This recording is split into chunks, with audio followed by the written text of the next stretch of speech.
सिर्फ DD news पर।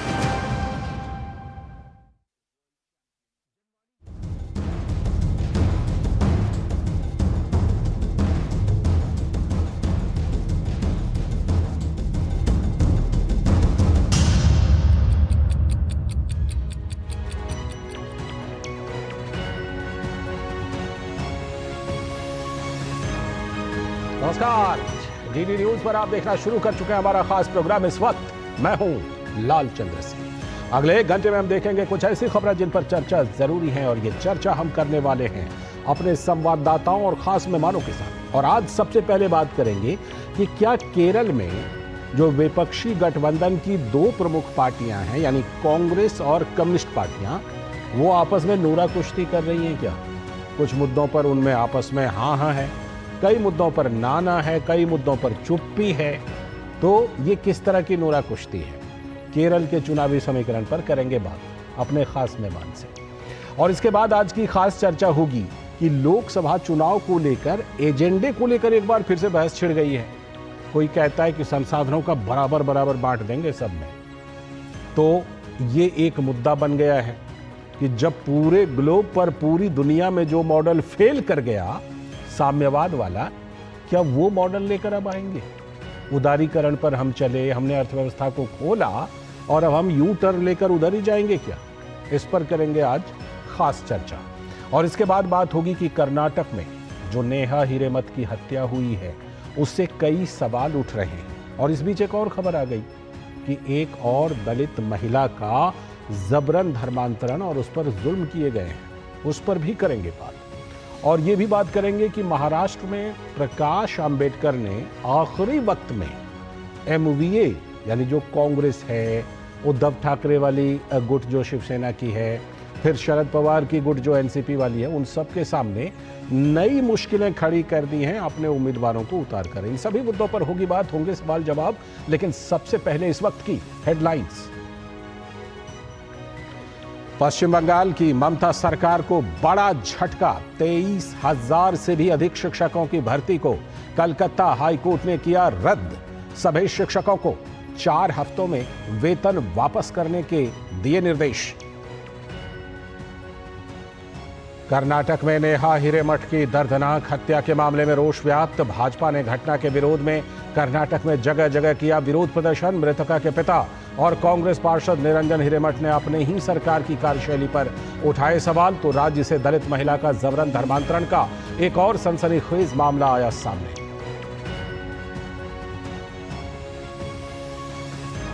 दूसरे चरण के लिए चुनाव प्रचार चरम पर।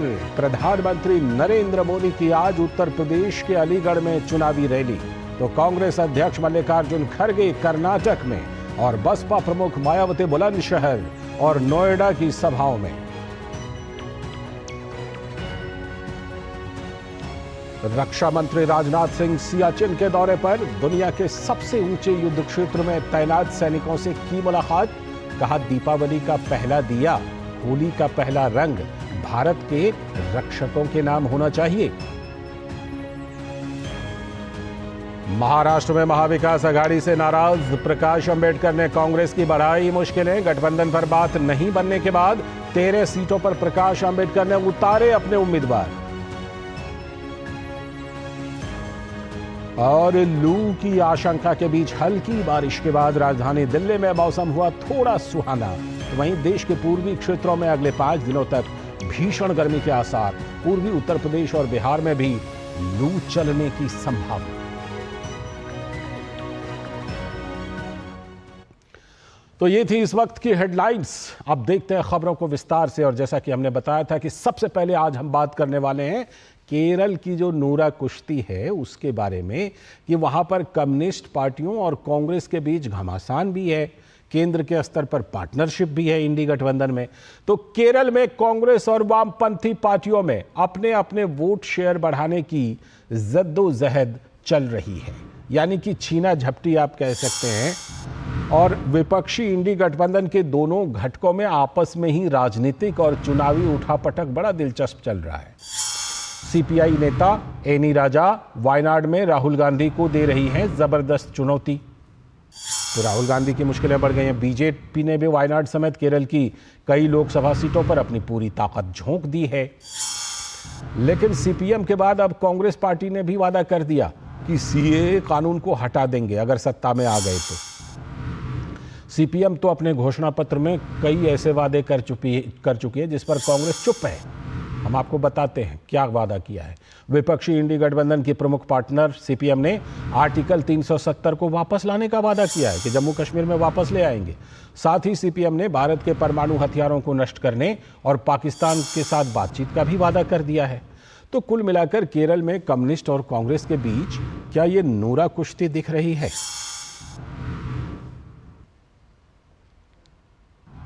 ये बड़ा सवाल कि केरल में आखिर ये किस तरह का चुनावी मुकाबला है।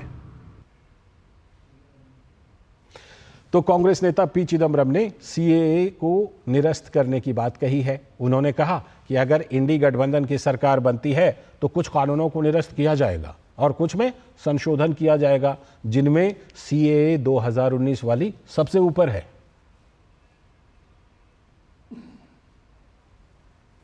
We will repeal, amend and or review the following sets of laws. Repeal 5 laws. 1, the Citizenship Amendment Act 2019. It is top of the list. 2, the Farmers Produce Trade and Commerce Promotion and Facilitation Act 2020. The Bharatiya Nyaya Second Sanhita, that is the equivalent to IPC. The Bharat Nagrik Suraksha Sanhita, that is the CRPC, and the Bharatiya Saksha Second Act, that is the Evidence Act. These 5 will be totally repealed. तो आपने सुना, CAA को वापस लाने की बात अब कांग्रेस भी कर रही है और सीपीएम ने तो कई और भी अनेक वादे किए जो हमने आपको बताए। इस पर हम अपने खास मेहमान से जुड़ेंगे और चर्चा करेंगे, लेकिन फिलहाल अभी वक्त है एक छोटे से ब्रेक का। ब्रेक के बाद जब लौटेंगे तो इस पर जरूर चर्चा करेंगे। Delivery boy has picked your order. अरे भाई पता है भूख लगी है। 30 मिनट का मैसेज नोटिफिकेशन आया था ना। मैसेज के सारे थोड़ी बैठ सकते हैं। कल आपने कुछ शेयर्स बेचे थे ना? हाँ, तो चेक किया? मैसेज आया तो था। सिर्फ मैसेज काफी नहीं है। आप शेयर मार्केट में कोई भी ट्रांजैक्शन करते हैं ना, तो स्टॉक एक्सचेंज से आए एसएमएस या ईमेल को अपने डीमैट अकाउंट और बैंक स्टेटमेंट के साथ भी टैली कीजिए। बेटा भूख में ना दिमाग बंद हो जाता है। सोच कर समझ कर इन्वेस्ट कर।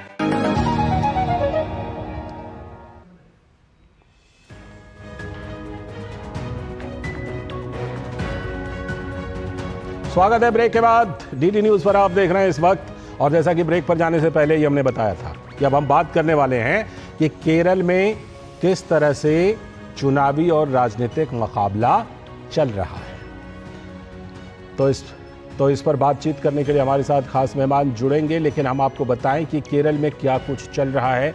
जैसा कि हम जानते हैं कि केंद्र के स्तर पर यानी कि राष्ट्रीय स्तर पर तो विपक्षी इंडी गठबंधन में कांग्रेस भी आ गई, कम्युनिस्ट पार्टियां भी आ गईं, लेकिन केरल में जिस तरह दोनों पार्टियों के बीच मुकाबला दिखाई पड़ रहा है, यहाँ तक कि बाकी सीटें तो छोड़िए, राहुल गांधी की जो वायनाड सीट है वहाँ पर भी आपस में समझदारी नहीं हो पाई, वहाँ पर भी गठबंधन नहीं हो पाया, वहाँ भी कोई फॉर्मूला नहीं निकल पाया, क्योंकि सीपीआई के जो वरिष्ठ नेता डी राजा हैं, उनकी पत्नी और सीपीआई की वरिष्ठ नेता एनी राजा वायनाड से ताल ठोक रही हैं राहुल गांधी के ठीक सामने में। तो बड़ा ही दिलचस्प मुकाबला केरल में हो रहा है और वायनाड सीट पर तो इस बार ऐसी भी बात की जा रही है कि इस बार शायद राहुल गांधी के लिए उतना आसान नहीं भी हो सकता है इस चुनाव को निकालने के लिए। हो सकता है कि राहुल गांधी को ज़्यादा मशक्क़त करनी पड़े, क्योंकि एनी राजा भी कोई कमज़ोर कैंडिडेट नहीं है और साथ में भारतीय जनता पार्टी के जो प्रदेश अध्यक्ष हैं वो भी वहीं से लड़ रहे हैं वायनाड से।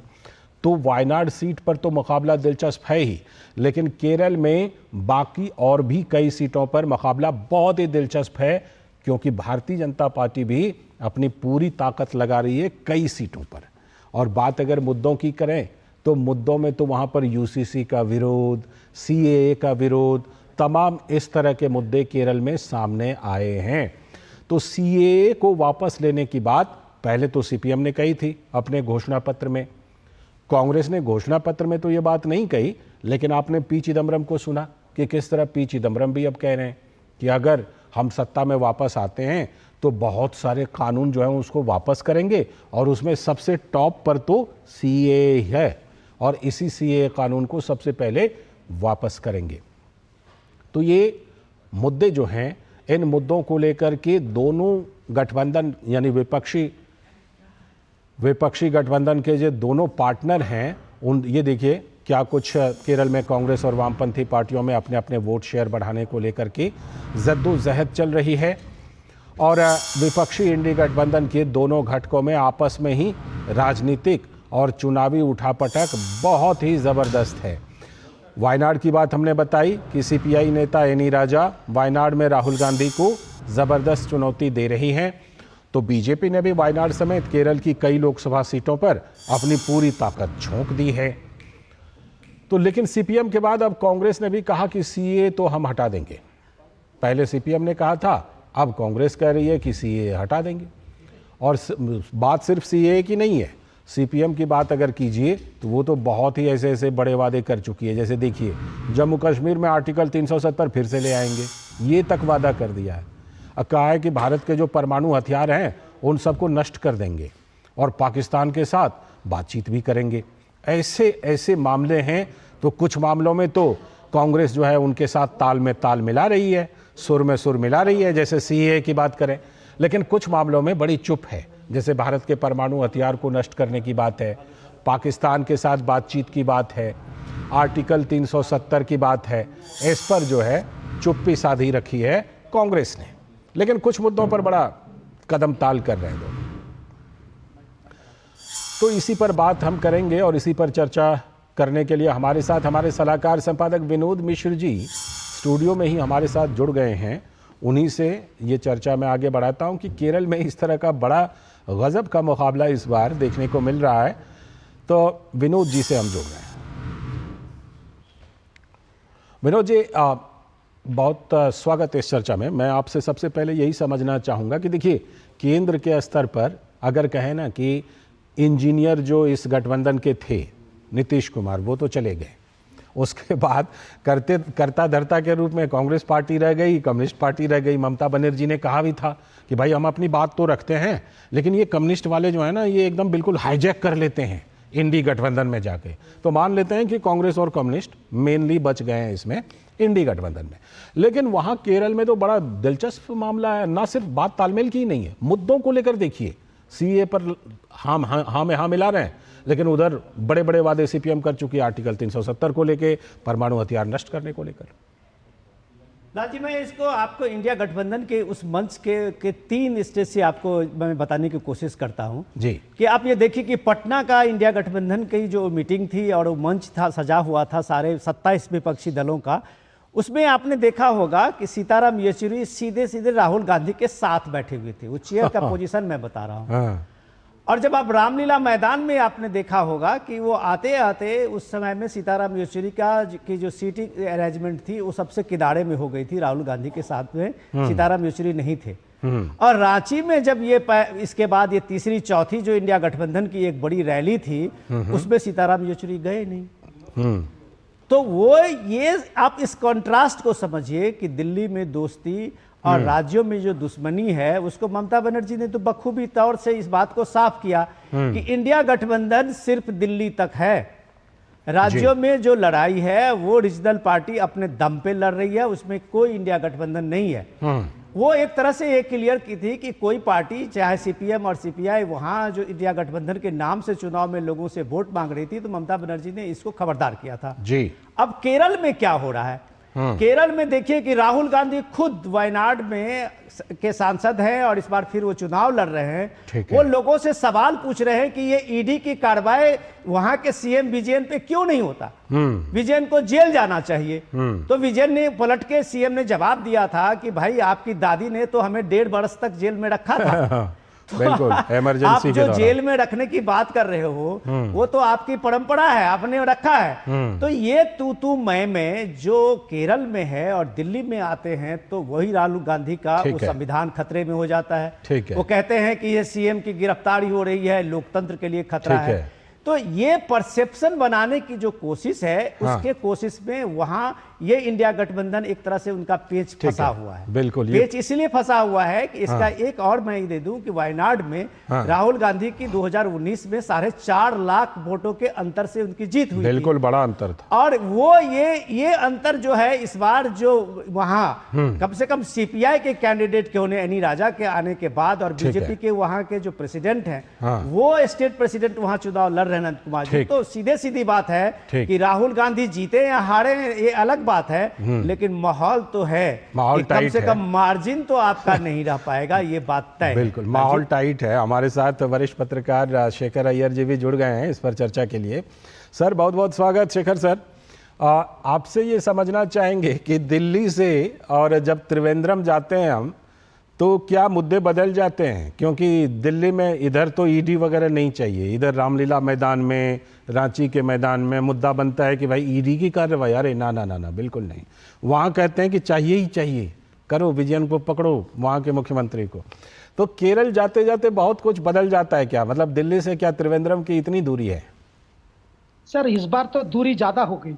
हाँ, क्योंकि नॉर्मली ये कोई नई बात नहीं है। आप विपक्ष के गठबंधन में पहले भी हमने देखा है, वो कहते थे भाई कलकत्ता में कुश्ती, दिल्ली में दोस्ती, ये पहले भी चलता था। लेकिन इस बार थोड़ा सीरियस हो गया मामला। मामला इतना सीरियस है, पिनराई देखिए, वामपंथियों में खास करके मार्क्सिस्ट कम्युनिस्ट पार्टी में दो धारा रही है हमेशा। एक धारा जो सीताराम येचुरी जैसे नेता जो कांग्रेस से अच्छे रिश्ते रखते हैं और चाहते हैं, कांग्रेस के सलाहकार भी बन गए थे, इतना तक कुछ लोगों ने कहा कि सीताराम येचुरी कांग्रेस की एक जनरल सेक्रेटरी है। और एक दूसरा धारा है जो प्रकाश कारत की धारा है, जिसमें पिनराई विजयन भी आते हैं। वो कहते हैं भाई ज्यादा कांग्रेसी दोस्ती दिखाना या बाकी तृणमूल जैसे पार्टियों दोस्ती दिखाना, हमें केरला में उसका असर पड़ता है। क्योंकि तो शेखर सर एक बात मैं आपसे पूछना चाहूंगा, सीपीएम का वो कौन सा धड़ा है जो कहता है कि भारत के परमाणु हथियारों को नष्ट करूंगा, धारा 370 जम्मू कश्मीर में वापस ले आऊंगा, पाकिस्तान से बात करूंगा, ये वाला कौन सा धड़ा है सर? सर यहाँ पे दोनों धारा मिलते हैं। हाँ, अच्छा यहाँ दोनों साथ हैं। हाँ। क्योंकि आपको याद होगा जो विवाद हुआ था न्यूक्लियर डील को लेकर, उसमें प्रकाश कारत उस समय महासचिव थे और उन्होंने ही वो एकदम रवैया लिया था, जिसकी वजह से फिर वामपंथियों ने सपोर्ट विड्रॉ कर ली थी मनमोहन सिंह गवर्नमेंट को। वो तो अलग है। यहाँ पे जो दिक्कत क्या है कि 2019 चुनाव में वामपंथियों को एक ही सीट मिला था 20 सीटों से। केरल के जो 20 सीटों से एक ही सीट मिला था जी। और लेकिन 21 जो विधानसभा चुनाव में किसी तरह रिकवर कर लिए, फिर दोबारा सत्ता पे आ गए थे। वो एक प्रकार से एक नया रिकॉर्ड था, क्योंकि हाँ, बिल्कुल, क्योंकि वहां सरकार बदल जाती थी। हाँ। इस बार जो चुनौती है पिनराई विजयन के लिए, खास पर्सनल चुनौती है, भाई किसी तरह सीट की संख्या बढ़ाना है। एक से काम नहीं चलेगा, क्योंकि वामपंथियों को और कई सीट नहीं मिलने की। त्रिपुरा में तो आपने देख लिया, चुनाव खत्म भी हो गया है।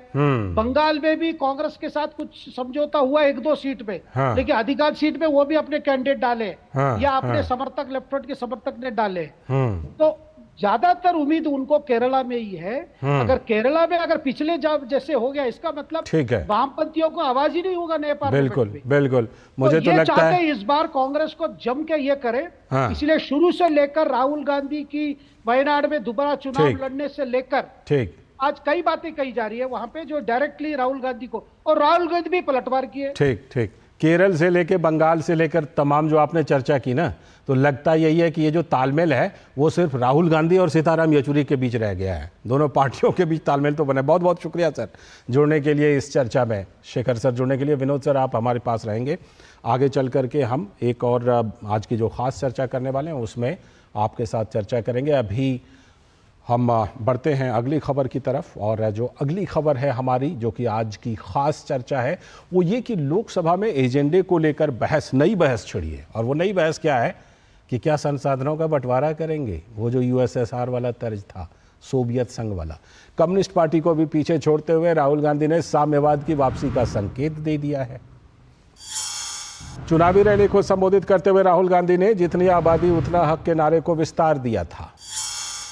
और देश की संपत्ति पर किसका है नियंत्रण, वेल्थ सर्वे कराकर संपत्ति के बंटवारे का वादा भी कर दिया था। कांग्रेस पार्टी ने अपने घोषणा पत्र में संपत्ति के समान वितरण का वादा किया है। मतलब जिसके पास ज़्यादा उनसे लेकर दूसरों में बांट देंगे। राजस्थान के एक चुनावी जनसभा में पीएम मोदी ने कांग्रेस पार्टी के इसी इरादे पर सवाल उठाए। पीएम ने कहा, जब कांग्रेस सत्ता में थी तो उन्होंने कहा था कि देश की संपत्ति पर पहला हक तो मुसलमानों का है। यह मनमोहन सिंह का बयान था, पूर्व प्रधानमंत्री का। तो पीएम ने पूछा कि क्या आपकी मेहनत की कमाई की संपत्ति घुसपैठियों को दे दिया जाए, ये आपको मंजूर है क्या? और लोग भी पूछ रहे हैं कि क्या फिर कोई उद्योगपति नहीं होगा राहुल गांधी वाले मॉडल में? हर कोई एक लेवल पर होगा, एक ही स्तर पर सब काम करेंगे। लेकिन कांग्रेस पार्टी अब लगता है सफाई दे रही है। खरगे जी कह रहे हैं कि हमारा घोषणा पत्र बराबरी की बात करता है बस। राहुल गांधी कह रहे हैं कि ये मुद्दे को भटकाना चाहते हैं। हमारे क्रांतिकारी घोषणा पत्र के रुझान आने लगे हैं। तो क्या अर्बन नक्सल के चंगुल में कांग्रेस पार्टी अपनी विचारधारा को छोड़कर मार्क्स के रास्ते पर जा रही है? ऐसे कई नेता आरोप भी लगा चुके हैं। पीएम मोदी पर बार बार संविधान बदलने, लोकतंत्र खतरे में आरोप लगाने वाला विपक्ष अब संपत्ति के अधिकार पर बहस कर रहा है। तो एजेंडा के जवाब में पीएम मोदी की इस प्रतिक्रिया ने अब इंडी गठबंधन को अपीजमेंट को लेकर, यानी तुष्टीकरण को लेकर जवाब देने के लिए मजबूर कर दिया है। तो कांग्रेस नेता राहुल गांधी ने केरल में पिछले दिनों प्रचार के दौरान कहा था कि यदि वो सत्ता में आते हैं तो वित्तीय सर्वेक्षण कराएंगे कि किसके पास कितनी संपत्ति है। मैनिफेस्टो में हमने क्रांतिकारी काम करना है। पहला काम जाति जनगणना, इससे सबकी गिनती हो जाएगी, सबको पता लग जाएगा किसकी कितनी आबादी। उसके बाद इकोनॉमिक सर्वे होगा, फाइनेंशियल सर्वे होगा, सबको पता लग जाएगा हिंदुस्तान के धन में किसकी कितनी भागीदारी है। अगर राहुल गांधी के इस बयान को समझें तो यही लगता है कि कुछ भी नेता बोल देते हैं, उनको ये नहीं पता कि देश किस तरफ जा रहा है, कहां से देश आगे बढ़ा है और किस तरफ जा रहा है। तो प्रधानमंत्री नरेंद्र मोदी ने जवाब दिया कि कांग्रेस और इंडी गठबंधन की नजर देशवासियों की संपत्ति पर है। कांग्रेस और इंडी गठबंधन की नजर अब आपकी कमाई पर है, आपकी संपत्ति पर है। कांग्रेस के शहजादे का कहना है कि उनकी सरकार आई तो कौन कितना कमाता है, किसके पास कितनी प्रॉपर्टी है, किसके पास कितना धन है, किसके पास कितने मकान है, उसकी जांच कराएंगे। वो आगे कहते हैं कि ये जो संपत्ति है उनको सरकार अपने कब्जे में लेकर उसको सबको बांट देगी। तो कांग्रेस के राष्ट्रीय अध्यक्ष मल्लिकार्जुन खड़गे का कहना है कि भाजपा के सबका साथ सबका विश्वास के मंत्र पर तंज कसते उन्होंने कहा कि भाजपा ने सिर्फ संविधान को सत्यानाश करने का काम किया है। क्या कहा? सबका साथ सबका विकास, बाकी लोगों का सत्यानाश। भाई कहां है तुम्हारा विकास? दिखाओ उसको। आपका सिर्फ कांग्रेस को गालियां देना, गांधी फैमिली को गालियां देना और संविधान को सत्यानाश करना, प्रजातंत्र को, लोकशाही को, डेमोक्रेसी को खत्म करते हुए मोदी आ रहे हैं। तो संपत्ति का सर्वे, संपत्ति का बंटवारा, ये लगता है कि लोकसभा चुनाव में मुद्दा बन गया है। और इसी पर आज हम चर्चा करने के लिए हमारे साथ जुड़ रहे हैं हमारे सलाहकार संपादक विनोद मिश्र जी हमारे साथ हैं ही स्टूडियो में। साथ में साइना एनसी जी हैं, भारतीय जनता पार्टी की प्रवक्ता। बहुत बहुत स्वागत साइना जी। और हमारे साथ विजय कौशिक भी जी हैं, जो कि राजनीतिक विश्लेषक हैं और कांग्रेस पार्टी के समर्थक भी हैं, नेता भी हैं। बहुत बहुत स्वागत विजय जी आपका भी।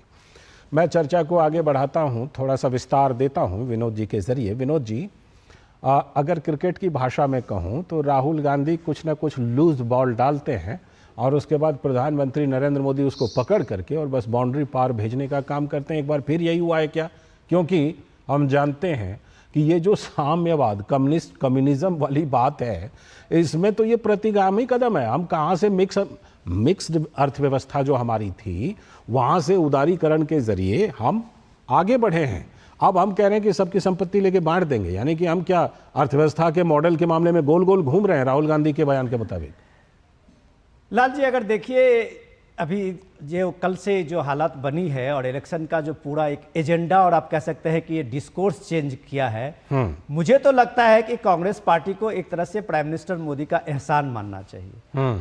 मैं एहसान इसलिए कह रहा हूं कि कम से कम कांग्रेस पार्टी अपने मैनिफेस्टो को और मैनिफेस्टो की बातों को लेके लोगों के बीच में अभी तक पार्टी नहीं जा सकी थी। राहुल गांधी का अभी आप देखिए कि राहुल गांधी की इतनी रैलियां हुई है, उस रैलियों में अब वो मैनिफेस्टो की चर्चा कम और वो उनका एजेंडा होता है लोकतंत्र खतरे में है, संविधान खतरे में है, संविधान बचाना है, देश की संपत्ति की लूट हो रही है। तो जब आप ये एजेंडा बनाते हैं, मल्लिकार्जुन खड़गे का हर पब्लिक मीटिंग में एक ही उनका ये अपना चुनावी स्लोगन होता है कि संविधान बचाना है, लोकतंत्र खतरे में है। अपना मैनिफेस्टो 5 न्याय 25 गारंटी आपने क्यों छोड़ दिया भाई? प्राइम मिनिस्टर मोदी ने कम से कम आप पे एक एहसान किया है कि आपके मैनिफेस्टो लेके कल पहली बार उन्होंने उस मैनिफेस्टो पर प्रतिक्रिया दी और ऐसी प्रतिक्रिया दी कि उनका सारा एजेंडा जो अब तक था, संविधान बचाओ, लोकतंत्र बचाओ, ये सारा एजेंडा खत्म हो गया और सीधे सीधे अब आ गए इसकी सफाई में कि प्राइम मिनिस्टर झूठ बोल रहे हैं। अगर प्राइम मिनिस्टर झूठ बोल रहे हैं तो क्या आप सच बोल रहे थे? लोकतंत्र बचाओ, संविधान खतरे में है, आप जो एजेंडा चला रहे थे, तो आपको इस एजेंडा का जवाब मिला है। रही बात कि राहुल गांधी का जो भारत जोड़ो यात्रा, उसके बाद भारत न्याय यात्रा शुरू हुई थी, तो आपने देखा होगा कि जो राहुल गांधी उस न्याय यात्रा में और भारत जोड़ो यात्रा में बता रहे थे लोगों के साथ में, उसका एक तरह से संकलन बन के कांग्रेस की मैनिफेस्टो आ गई थी। अभी आप जब बाइट में सुना रहे थे, राहुल गांधी के एक साउंड बाइट सुना रहे थे तेलंगाना का, तो वो वही बात वो कह रहे थे कि वो जिसकी जितनी आबादी उसका उतना हक, और वो जितनी आबादी उतना हक को आगे बढ़ाते हुए उन्होंने कहा था कि ये आबादी का हक हम तब देंगे जब हम पूरा एक फाइनेंशियल एक सर्वे कराएंगे कास्ट सर्वे के साथ, और उस सर्वे में हम इक्वल डिस्ट्रीब्यूशन करेंगे संपत्तियों का, कि जो कमाया है और जिसकी जो संपत्ति है वो जिसके पास नहीं है उसको वो बांट देंगे। बिल्कुल। तो वही बात तो पीएम ने कहा कि भाई आप जो इस देश को एक भसर में ले जाना चाह रहे हो, ये कौन सा कॉल मार्क्स आप बन गए हो? ये अर्बन नक्सल का जो आप एक कंसेप्ट लेके आए हो, ये चीजें प्राइम मिनिस्टर ने लोगों के सामने में उनकी ही एक तरह से आप तारीफ कर दी है। विजय जी, आपको अगर इसी तरह से मान लीजिए सबका संपत्ति लेके बराबर बराबर बांट दिया है, तो आपको मिलेगा या आपके यहाँ से निकलेगा कुछ हमारे लिए? ये बताइए, ये वाले मॉडल में। देखिए सुनिए, सबसे पहले तो मैं ये कहना चाहता हूँ कि निश्चित तौर पर अगर आज मोदी जी देश की जनता की धूल झोंकने में कामयाब हुए हैं, तो उसके पीछे विनोद भाई जैसे जरूर उनके सलाहकार या राइटर नहीं जो उन्हें स्क्रिप्ट लिख कर देते हैं। बहरहाल राहुल गांधी की रची रटाई स्क्रिप्ट नहीं पढ़ते, इसलिए कई बार भावनाओं में बह जाते हैं, लेकिन उन्हें कई बार वो चीजें नहीं कह पाते जो कहनी चाहिए। हकीकत ये है, उन्होंने इशारा तो उन चंद लोगों की तरफ किया है जो मोदी राज में 90% जो जनता है उसके हकों को मारकर पूंजीपति बने। ये कब से हुआ है? अडानी अंबानी के प्रमुख है, ये मोदी सरकार में हुआ। अच्छा, ठीक है। और ये उसके पहले साम्यवाद था। देश की निश्चित तौर पर सभी को बराबर की हर विकास में, हर चीज में आम जनता की पूरी भागीदारी थी। आम जनता ने कांग्रेस सरकार के समय में जितनी तरक्की की वो अपने आप में रिकॉर्ड है। खुद मोदी सरकार ने सुप्रीम कोर्ट में माना है, खुद मोदी सरकार ने सुप्रीम कोर्ट में माना है कि मनमोहन सिंह जी की नीतियां बहुत अच्छी थी, आर्थिक नीतियां, और नरसिम्हा राव जी की आर्थिक नीतियां बहुत अच्छी थी, तो सुप्रीम कोर्ट ने माना है, उनकी तारीफ की है मोदी सरकार ने, और मंचों पर गालियां देते हैं। देखिए बीजेपी की बगल में छोरी। विजय जी मैं आपके पास आता हूँ, विजय जी आपके पास आता हूँ, और साइना जी का भी जवाब जरूर लूंगा इस पर। मुझे थोड़ा 5-7 मिनट के लिए भारतीय जनता पार्टी का प्रेस कॉन्फ्रेंस चल रहा है, सीधे वहाँ चलते हैं, उसके बाद फिर लेते हैं। तो भारतीय जनता पार्टी के प्रेस कॉन्फ्रेंस में आपको लिए चलते हैं, फिर लौटकर इस चर्चा को जारी रखेंगे। उन लोगों ने हाईकोर्ट के दरवाजे खटखटाए और हाईकोर्ट के आदेश अनुसार ईडी और सीबीआई एजेंसी जो है उनको आदेश दिया गया कि इसकी मनी ट्रेल को देखा जाए और इस पर तहकीकात की जाए। तहकीकात के बाद ईडी की छापामारी जब 2022 में पार्थ चैटर्जी के घर हुई, वो एजुकेशन मिनिस्टर थे, तो घर से तो बहुत पैसा बरामद हुआ ही कैश में। आप लोगों ने सब उस वक्त फोटो देखा होगा, बहुत पैसा बरामद हुआ, 2000 के नोट, 500 रुपए के नोट, और गड्डियां इतनी ज्यादा के पार्थ चैटर्जी उसमें छुप जाए, इतनी गड्डियां दिखी। लेकिन साथ साथ एक और भी कुछ दस्तावेज मिले। वो दस्तावेज मिले कुछ प्रॉपर्टी के, वो उसमें पार्थ चैटर्जी की जानने वाली जो एक महिला है जिनका नाम है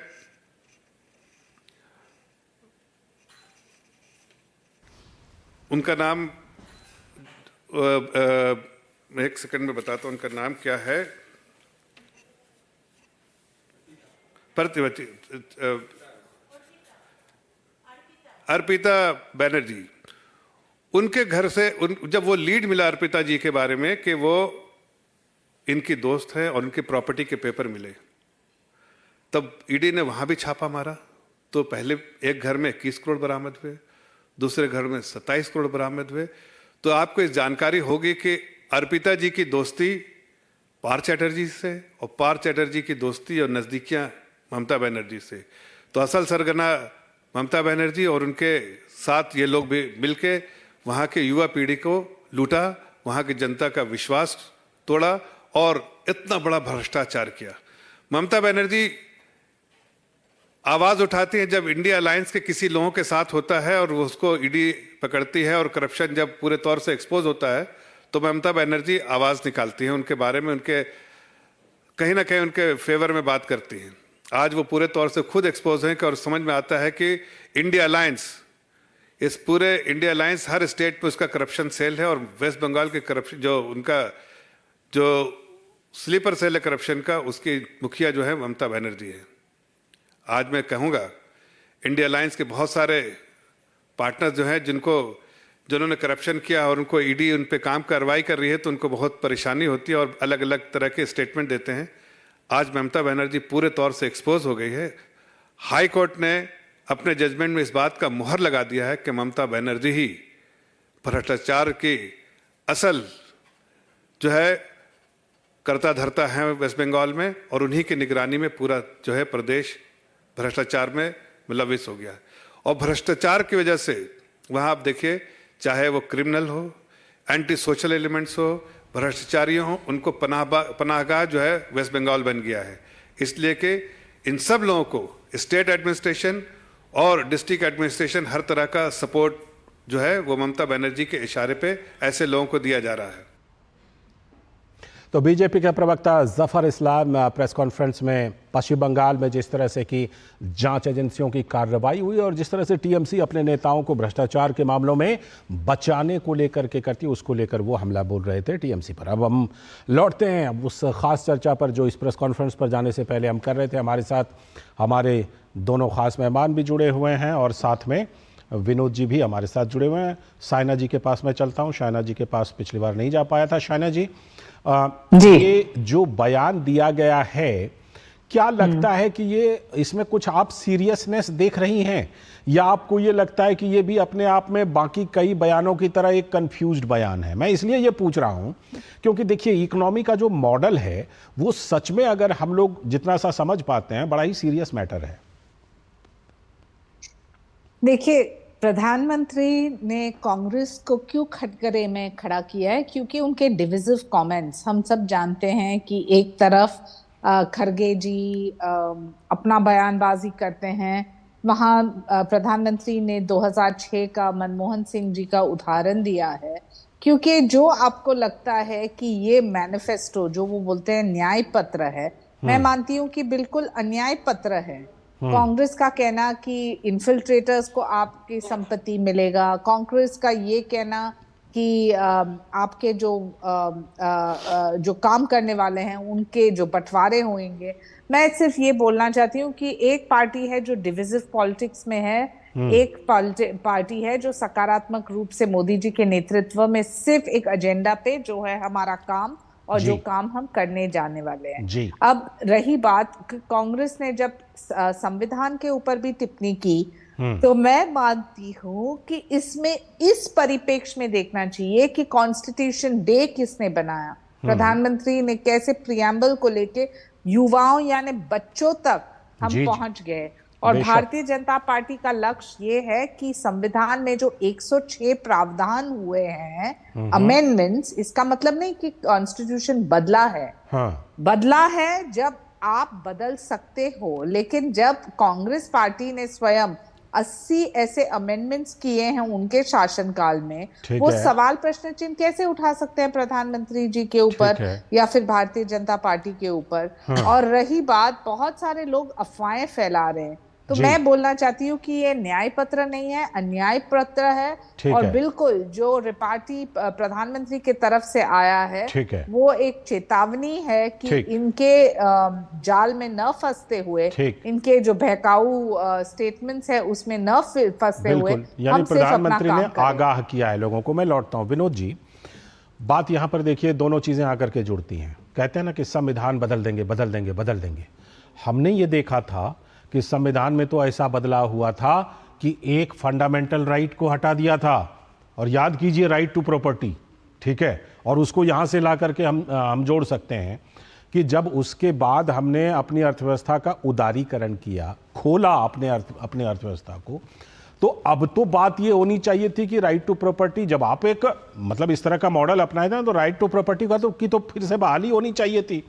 अब बात हो रही है, पहले अर्थव्यवस्था को हमने खोला, अब बात हो रही है कि भाई संपत्ति का सर्वेक्षण करा के सबको बराबर बराबर बांट देंगे। बिल्कुल, बताइए ये क्या एकदम उल्टा यू टर्न जो है, गोल गोल घूमने वाली बात नहीं है ये? लाल जी, विजय जी हमारे साथ हैं, कांग्रेस के नेता हैं, बहुत पुराने नेता हैं, हरियाणा से आते हैं, हम लोगों के साथ बैठते हैं, कई बार काफ़ी अच्छी बहस पे शामिल होते हैं। विजय जी, आपके नेता राहुल गांधी ने इस बार जो वायनाड से नॉमिनेशन किया था तो अपनी संपत्ति 20 करोड़ का बताया है, शायद आपको जानकारी होगी। और उसमें से अगर आप ये देखिए कि राहुल गांधी अपने को एक कह सकते हैं आप उनको कि वो गुड इन्वेस्टर्स, स्मार्ट इन्वेस्टर्स हैं।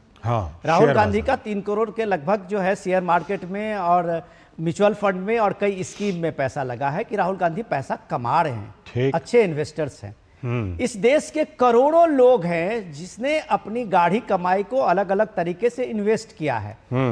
वो किसी किसी काम के लिए इन्वेस्ट किया है, जो प्राइम मिनिस्टर मोदी कल के इसमें आपके इस मैनिफेस्टो को एक विस्तार दिया है। उन्होंने कहा कि एक महिलाएं जब सोना खरीदती हैं तो उनके लिए एक सिक्योरिटी होती है, वो सिर्फ पहनने के लिए आभूषण नहीं रहता है। और जब आप पब्लिक में फोरम में जाते हैं और जब आप मैनिफेस्टो लेके जाते हैं और कहते हैं कि ये हम एक सोशल इसका ये करवाने के बाद, सर्वे करवाने के बाद फाइनेंशियल सर्वे कराएंगे जिसमें वो एक्सरे मशीन होगा। राहुल गांधी एक्सरे मशीन बार बार कहते हैं जी, और वो एक्सरे मशीन, वो सोशल एक्सरे मशीन होगा जिसमें उन लोगों की जो संपत्ति है, लोगों की अभी तक वो कास्ट पे ही थे, अब तक वो सर्वे पे आ गए, इकोनॉमिक सर्वे पे। तो विजय जी, ये देश को कहां ले जा रहे हैं? इस देश, पूरे दुनिया में ऐसा एक्सपेरिमेंट सिर्फ 2-3 कम्युनिस्ट कंट्री ने की थी, विजय जी, और आज की तारीख में वो कहां है वो देख लीजिए आप। जो एक नफरत में इसको एक भसर फैलाने की कोशिश कर रहे हैं, वो उसके लिए पीएम मोदी ने आगाह किया है कि आप ये बकवास बंद कीजिए। बिल्कुल, और बकवास इसलिए बंद कीजिए कि जिस मुद्दे को पीएम पहले दिन से इलेक्शन में जब उठाया था, संकल्प, विकसित भारत संकल्प का, और उसको लेके लोगों के बीच में जा रहे थे, या अभी भी जा रहे हैं और लोगों को बता रहे हैं, अपने 10 साल के रिपोर्ट कार्ड दे रहे हैं, तो आपका नैरेटिव संविधान खतरे में है, लोकतंत्र बचाओ का आ गया, तो उसके जवाब में आपके सामने में आपका ही मैनिफेस्टो रखा गया है। एक बात और कि ये देखिए, कोई ऐसा नहीं है कि कोई छोटा मोटा बयान नेता जो है वो कांग्रेस का बयान दे रहा है। अब सवाल है कि जब राहुल गांधी बोलते हैं तो चाहे विजय जी उससे जितना अपना पल्ला झाड़ लें कि नहीं राहुल जी कभी किसी से प्रभावित होकर बोल जाते हैं, विजय जी हम इसको इतनी आसानी से तो नहीं ले सकते कि राहुल गांधी कहीं दिग्भ्रमित हो गए, उनको किसी ने भ्रमित कर दिया और बोल गए यूं ही। भाई ऐसा है कि वो घोषणा पत्र में बातें आती हैं, उसको वो बोलते हैं, बार बार बोलते हैं, और कौन बोल रहे हैं? तो राहुल गांधी बोल रहे हैं। तो सवाल है कि हमें तो इसको गंभीरता से लेना होगा, आपको भी इसको गंभीरता से लेना चाहिए विजय जी। बिल्कुल गंभीरता से ले रहे हैं। तभी मैंने कहा कि उनका जो इशारा था देश के 10 पूंजीपतियों की तरफ था, और उनमें भी अगर सही मायने में तो देखें 2 पूंजीपतियों की तरफ था, अडानी और अंबानी की तरफ था। और मैं कांग्रेस पार्टी की तरफ से पूरी जिम्मेवारी से कह रहा हूं, अभी जैसा विनोद जी कह रहे थे कि उनके पास 20 करोड़ की संपत्ति है, तो अगर कांग्रेस पार्टी में लोग विश्वास जताते हैं और हमारी पार्टी सत्ता में आती है, तो सबसे पहले 20 करोड़ रुपए से देश की जनता के नाम करने वाले व्यक्ति का नाम राहुल गांधी होगा। ये बात मैं पूरी ईमानदारी के साथ कह रहा हूँ। देखिए, हकीकत ये है कि आखिर मोदी जी ने इस पर इतनी कड़ी प्रतिक्रिया क्यों दी है उनके बयान पर? क्योंकि वो डर गए कि भाई जो अडानी अंबानी के थ्रू इतना सारा पैसा इकट्ठा किया है वो जो जनता में बढ़ जाएगा तो मोदी जी के पास क्या रहेगा। इस बात से मोदी जी बदला गए, इसलिए तमाम तरह के उल्टे सीधे आरोप, कभी कह रहे हैं मंगलसूत्र छिन जाएंगे महिलाओं के, कभी कहते हैं कि मनमोहन सिंह ने ये कह दिया, कभी नहीं कहा मनमोहन सिंह ने कि भाई देश के संसाधनों पर पहला हक मुसलमानों का है, कभी नहीं कहा। और मोदी जी देश की जनता से सरासर झूठ बोल रहे हैं। और सबसे बड़ी बात, कोर्ट में मोदी जी की सरकार क्या कह रही है कि मनमोहन सिंह जी ने तो बहुत अच्छे काम किए थे, नरसिम्हा राव जी ने बहुत अच्छे काम किए थे, कांग्रेस राज में बहुत अच्छे काम हुए। और देखिए, ये दोगला व्यवहार में तो देखकर हैरान हूँ।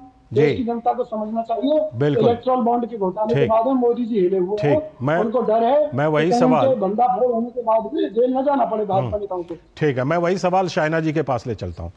शाइना जी, प्रधानमंत्री ने निश्चित तौर पर जवाब दिया, आप लोग जवाब दे रहे हैं, लेकिन मैं वही सवाल दोहरा रहा हूं कि क्या इसको गंभीरता से नहीं लिया जाना चाहिए? क्योंकि कांग्रेस से निकले हुए कई नेता कह चुके हैं कि राहुल गांधी कम्युनिस्टों के प्रभाव में हैं। पहले हमने यूपीए के दौरान, सरकार के दौरान देखा था कि कुछ एनजीओ वालों के प्रभाव में थे, उसके बाद ये लगातार, चाहे प्रमोद कृष्णम रहे या कई नेता कह चुके हैं कि ये तो कम्युनिस्टों की कांग्रेस होती जा रही है, महात्मा गांधी के रास्ते से निकल के मार्क्स वाली कांग्रेस बनती जा रही है। देखिए, कम्युनिस्ट हो ना हो, मैं जरूर कहना चाहती हूँ कि वायनाड में जो राहुल गांधी पीएफआई जैसे आतंकवादी संगठन का समर्थन ले सकते हैं, तो ये द लास्ट डेस्परेट मेजर है। और हम सब जानते हैं कि चुनाव में हाँ, कोई भी बहस हो सकती है, मुद्दे के ऊपर चर्चा हो सकती है, लेकिन ये कहना कि आप संविधान बदलने वाले हैं, लोगों को गुमराह करना और फिर स्वयं पीएफआई जैसे आतंकवादी संगठनों का सपोर्ट लेना, इसमें आपको इनकी मन की दुविधा दिखाई देती है। मैं सिर्फ कहना चाहती हूँ कि जब कोई भी रैली में कोई भी संबोधित करते हैं, देश की संपत्ति पर किसका नियंत्रण किया जाए या कैसे नियंत्रण किया जाए, कांग्रेस पार्टी घोषणा पत्र में ये कहना कि संपत्ति को लेके हम देखेंगे कि कैसे डिस्ट्रीब्यूट करें, ये सबसे स्टूपिड सजेशन है। क्योंकि हम सब जानते हैं कि भारत जो 11वें नंबर की इकोनॉमी थी, 5वें पे आके अभी 3रे की ओर जा रही है। हमें ये उजागर करना है हमारे संकल्प पत्र में कि हम और क्या करना चाहते हैं ताकि कमाई और संपत्ति दोनों बरकरार रहे और ताकि दोनों बढ़े और लोगों का बढ़े। और वहां आप अपना ये बयानबाजी करके ये बिल्कुल सेल्फ गोल है। और मैं मानती हूँ कि आदरणीय प्रधानमंत्री ने सही कहा है, हम तो काम करते हैं डेडलाइंस के लिए, कोई हेडलाइंस के लिए नहीं। विपरीत दूसरे तरफ विपक्ष यानी कि राहुल गांधी सिर्फ हेडलाइंस के ऊपर ही फोकस कर रहे हैं। बिल्कुल, लग तो यही रहा, क्योंकि ये बात सच है। उनके बारे, उनकी बात तो सुने, और यहाँ बात नहीं सुनने, बात नकार रहे हैं। हाँ, ये बात सच है कि दुनिया को, दुनिया की अर्थव्यवस्था को अगर कोई थोड़ा सा भी समझता है ना, तो ये वाली बात में कोई दम नजर नहीं आएगी कि भाई हम फिर से सोवियत वाला मॉडल ले आएंगे। बहुत बहुत शुक्रिया फिलहाल शाइना जी आपका जुड़ने के लिए, विजय जी आपका भी जुड़ने के लिए, और विनोद जी आपका भी स्टूडियो में आकर के जुड़ने के लिए और चर्चा में हिस्सा लेने के लिए। तो जाहिर सी बात है कि ये ऐसी बातें हैं जिसको लेकर के ये कहा जा सकता है कि बिल्कुल जिसे कहते हैं नॉन सीरियस बयान। कोई भी समझदार व्यक्ति, समझदार नेता इस तरह की बातें आज की तारीख में तो कम से कम बिल्कुल नहीं करेगा। वक्त है अभी एक ब्रेक का, और ब्रेक के बाद जब लौटेंगे तो रुख करेंगे आज की कुछ और बड़ी खबरों का। और बड़ी खबर कर्नाटक से है। नेहा हीरेमठ की हत्या तो है ही, एक और सनसनीखेज मामला आया है, बताऊंगा आपको। बने रहिए डीडी न्यूज के साथ।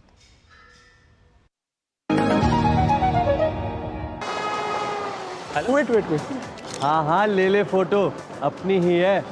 अपने ने ही बनाई और अपने ही वोटों से बनी है वंदे भारत। हाँ यार, किसने सोचा था हमारी ट्रेनों में रिवॉल्विंग सीट्स, विस्टा डोम्स होंगे, एयरपोर्ट जैसे escalators, lounges, food court railway station पर होंगे, शहर शहर मेट्रो और अब तो बुलेट ट्रेन भी आ रही है। और फिर भी पता है मोदी जी क्या कहते हैं कि ये तो बस ट्रेलर है। लाइफ इजी बना दी मोदी जी ने। और अब हम उनकी जीत इजी बनाएंगे। वर्ल्ड क्लास फैसिलिटीज की गारंटी मोदी की, मोदी जी को वोट देने की गारंटी हमारी। कमल का बटन दबाएं, भाजपा को जिताएं। तुम्हें पता है इन्वेस्टर्स के लिए कि इन्वेस्टर प्रोटेक्शन फंड होता है IPF, लेकिन अगर तुम्हारा ट्रेड एक्सचेंज पर एग्जीक्यूट नहीं हुआ या फिर कोई गारंटीड रिटर्न्स वाली स्कीम है तो ये IPF आपकी मदद नहीं कर सकता है। और अगर आपका ब्रोकर ही डिफॉल्टर बन जाए तो फिर IPF आपको कॉम्पेंसेशन दिला सकता है। कहाँ से सीखा? NSE की साइट पर। सोच कर समझ कर इन्वेस्ट कर।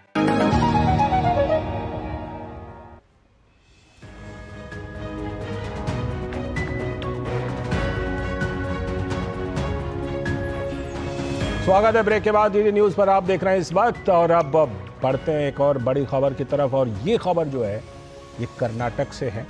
कर्नाटक में जैसा कि हम जानते हैं कि नेहा हीरेमठ जो कॉलेज की स्टूडेंट थी उसकी हत्या हो गई, तो कानून व्यवस्था पर सवाल उठे हैं। तो कर्नाटक के हुबली जिले की कॉलेज छात्रा नेहा की निर्मम हत्या ने लोगों को झकझोर दिया है। बीजेपी कानून व्यवस्था का मुद्दा बनाकर पीड़ित बेटी को इंसाफ दिलाने के लिए सड़क पर निकल चुकी है, लेकिन दलगत राजनीति में बटे तथाकथित बुद्धिजीवी क्रांतिकारी खामोश हैं। एकदम मुंह पे ताला पड़ गया है लगता है। बीजेपी का आरोप है कि सिद्धारमैया सरकार तुष्टीकरण कर रही है और मामले को दबाने की कोशिश कर रही है। ये बात तो खुद लड़की के पिता ने भी बोली। नेहा हुबली के कांग्रेसी नगर पार्षद निरंजन की बेटी थी, जिसकी कॉलेज में दिन दहाड़े हत्या कर दी गई। पुलिस ने आरोपी को गिरफ्तार तो कर लिया है। बीजेपी आज इस पूरे मामले पर पूरे राज्य में प्रदर्शन कर रही है। बीजेपी अध्यक्ष जेपी नड्डा तो कांग्रेस पार्षद निरंजन के घर पीड़ित परिवार से मुलाकात की उन्होंने जाकर, लेकिन कांग्रेस के लोग नहीं गए अभी तक। बीजेपी अध्यक्ष जेपी नड्डा ने मामले की जांच सीबीआई से कराने की भी मांग की है। तो उप मुख्यमंत्री डीके शिव कुमार ने कहा कि चुनाव में बीजेपी हारने जा रही है ना, इसीलिए ये सियासत कर रही है, यानी चुनावी सियासत ढूंढ रही है कांग्रेस। हालांकि कुछ मुस्लिम संगठनों ने भी इस बर्बर हत्याकांड की निंदा की है, ये एक बहुत अच्छी बात है। तो सवाल यह है कि एक बेटी की दुखद मौत पर चिंता अगर सियासत है तो कांग्रेस पार्टी को बेटी हूं लड़ सकती हूं का अपना स्लोगन बदल देना चाहिए। क्या मतलब है फिर इसमें? इस बीच कर्नाटक से ही एक और चौंकाने वाला मामला सामने आया है। और ये मामला क्या है कि रफीक नाम के एक व्यक्ति और उनकी पत्नी ने 28 वर्षीय विवाहित दलित महिला को ब्लैकमेल किया और उसको इस्लाम में धर्मांतरित होने के लिए मजबूर कर दिया। रफीक पर अपनी पत्नी के सामने ही दलित महिला से बलात्कार का भी आरोप लगा है। यह भी आरोप है कि उसने दलित महिला को बुर्का पहनने और दिन में 5 बार नमाज पढ़ने के लिए मजबूर किया। पुलिस ने मामला दर्ज कर लिया। ये लगता है द केरला स्टोरी टाइप का मामला सामने आ रहा है। तो भाजपा के राष्ट्रीय अध्यक्ष जैसा कि हमने बताया कि जेपी नड्डा ने कहा है कि कर्नाटक के लोग तुष्टीकरण की राजनीति के लिए मौजूदा सरकार को बख्शेंगे नहीं। अगर राज्य पुलिस जांच करने में असमर्थ है तो मामला सीबीआई को सौंप देना चाहिए। होम मिनिस्टर का बयान और चीफ मिनिस्टर का बयान इन्वेस्टिगेशन को इन्फ्लुएंस करता है। इसका इन्वेस्टिगेशन यदि स्टेट पुलिस असमर्थ है तो मैं सरकार को कहूंगा, प्रदेश को, कि वो सीबीआई को हैंडल करे। भारतीय जनता पार्टी इसमें पूरा सहयोग करेगी। तो हुबली हत्याकांड मामले में सीबीआई को जांच सौंपने की बीजेपी की मांग पर कर्नाटक के deputy CM DK Shivakumar का कहना है, हमें कोई आपत्ति नहीं है, उन्हें सौंपने दीजिए, कर्नाटक सरकार इससे अपने हिसाब से निपटेगी। We don't mind, let them hand over, let them do whatever they want. They are not eligible. Karnataka government will deal it with its own way. There is no question of it. तो कांग्रेस पार्षद और मृतक नेहा के पिता निरंजन हीरेमठ ने कहा कि Karnataka police Neha की हत्या के मामले में गंभीर नहीं है और इसीलिए वो सीबीआई की जांच चाहते हैं। उन्हें कर्नाटक की कांग्रेस सरकार पर कोई भरोसा नहीं है।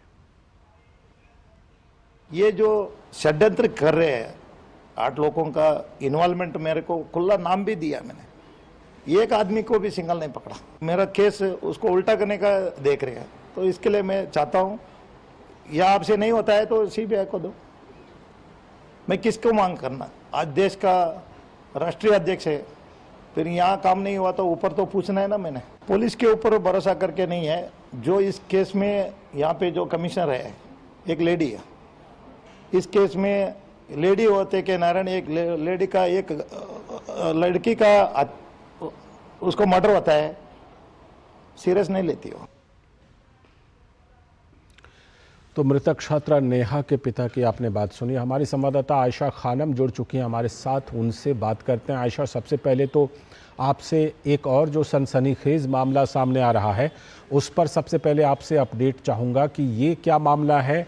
कोई एक जबरन धर्मांतरण का मामला है, वो भी किसी दलित महिला का, और उसके बलात्कार का भी मामला सामने आ रहा है। जी हाँ, बिल्कुल। इस मामले को बेलगाम पुलिस ने खुलासा किया है और कहा है कि इसमें एक शख्स रफीक और उसकी पत्नी को गिरफ्तार किया है।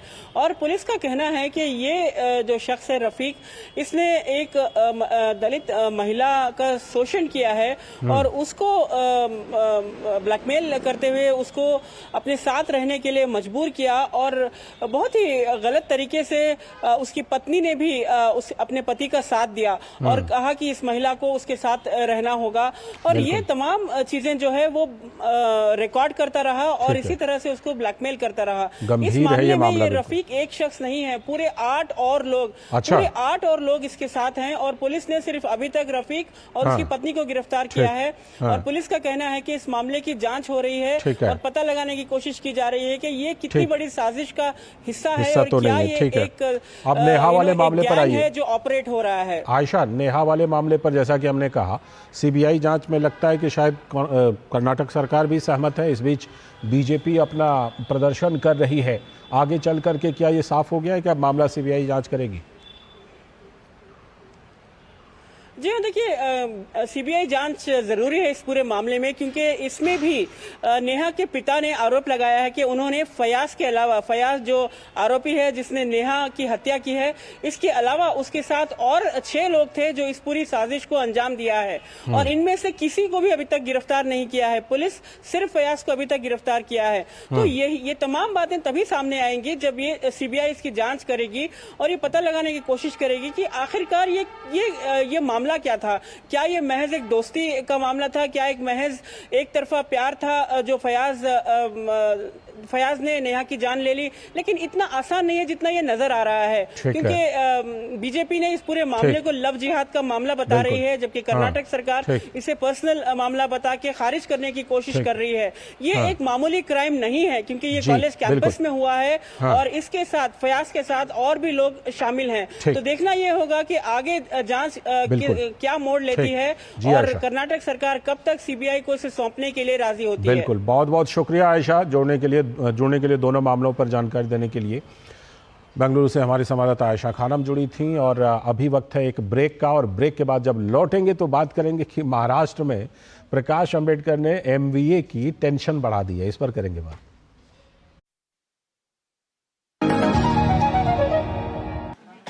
तब घर में अगर कोई बीमार पड़ जाए ना तो इलाज के लिए घर बिक जाता था, पीढ़ियां कर्ज में डूब जाती थी। और आज तो अस्पताल के खर्चे की फिक्र नहीं सताती। और याद है जब 60 साल में सिर्फ 7 एम्स बने थे, वहीं 10 साल में 16 नए बन गए। और फिर भी मोदी जी कहते हैं ये तो बस ट्रेलर है। करोड़ों लोगों को 5 लाख तक का मुफ्त इलाज मिला है। ये है मोदी की गारंटी। तो फिर हमने भी सोच लिया, फिर एक बार मोदी सरकार, और ये है हमारी भी गारंटी। कमल का बटन दबाएं, भाजपा को जिताएं।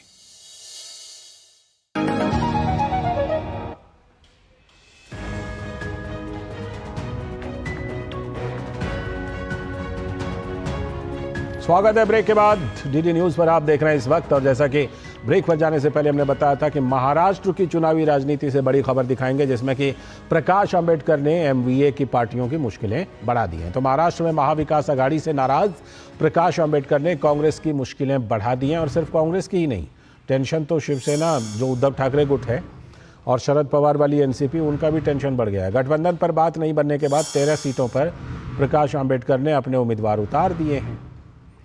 तो प्रकाश आंबेडकर के उम्मीदवार कर सकते हैं कांग्रेस, शरद पवार वाली एनसीपी और उद्धव ठाकरे वाली पार्टी का नुकसान। महाराष्ट्र की कई सीटों पर प्रकाश आंबेडकर के उम्मीदवार काट सकते हैं एमवे उम्मीदवारों के वोट। कांग्रेस ने प्रकाश आंबेडकर को कहा कि बीजेपी की बी टीम है ये, लेकिन पहले गठबंधन के लिए बातचीत लंबे समय तक चली, अब कह रहे हैं बीजेपी की बी टीम है। पहले से ही तालमेल के अभाव से जूझ रही एमवीए के सामने प्रकाश आंबेडकर ने एक नई चुनौती खड़ी कर दी। लेकिन दूसरी ओर महायुति की बात कीजिए तो उसमें बीजेपी, शिवसेना और एनसीपी के अजित पवार वाले गुट के बीच बेहतर तालमेल दिख रहा है। शिशिर शेलार हमारे संवाददाता जुड़ेंगे इस खबर पर। तो जैसा कि हमने आपको बताया कि वहाँ पर लगातार आप जो एमवीए हैं उनके जो घटक दल हैं, कांग्रेस है, शिवसेना है, उद्धव ठाकरे वाला गुट, और साथ में जो शरद पवार गुट वाली एनसीपी है, उनके सामने प्रकाश आंबेडकर ने मुश्किलें बढ़ा दी।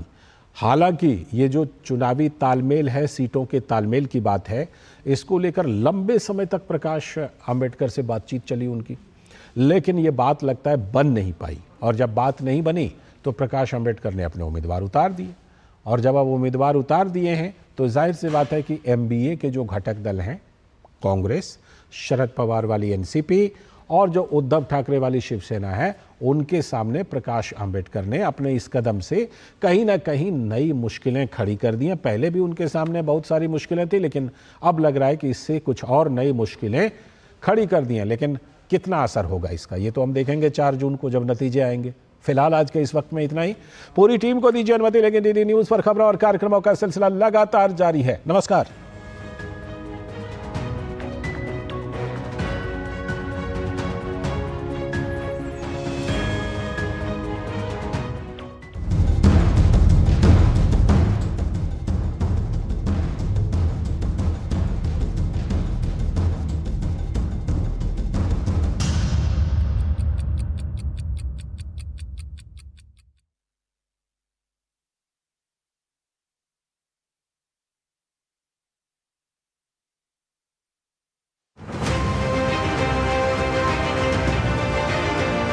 लोकतंत्र के महापर्व में